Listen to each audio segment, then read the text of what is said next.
la première, je note qu'une fois de plus, c'est le gouvernement qui s'occupe de nos enfants, quoi. Comme si nous, on n'était pas assez grands pour s'occuper de nos enfants et faire en sorte qu'ils n'aillent pas sur des sites porno. La C'est le preuve que non. gouvernement. Visiblement que non. La deuxième chose, je note quand même la connerie du gouvernement pour deux choses. La première, c'est que même si ces sites n'existent plus, tu tapes sexe, cul sur Internet et tu vas voir des tas de vidéos, des tas d'images.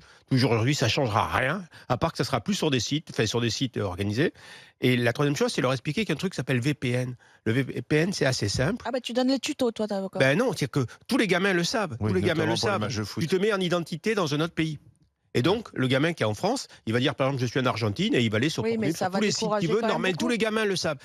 Et la quatrième chose, c'est arrêter avec cette phobie du sexe. À Los Angeles, il y a une grande boutique de Larry Flynn où il est écrit « Don't panic, it's just sex ». Moi, aujourd'hui, je trouve moins grave d'aller sur un site porno pour un gamin que d'aller se faire pédophiler dans un lycée catholique. Ah bah oui, Et bien sûr. donc on parle moins. Moi, ça c'est grave. Alerte Ça c'est pas le plus modération. grave. Ça c'est Modération. ça c'est grave. Ça c'est moins grave pour moi. Merci. Même si je l'encourage pas, mais je dis que c'est de la responsabilité des parents. Voilà, donc surveiller leurs gamins là où ils vont et de leur filer un portable ou un ordinateur ou pas. C'est pas à l'État de gérer ça.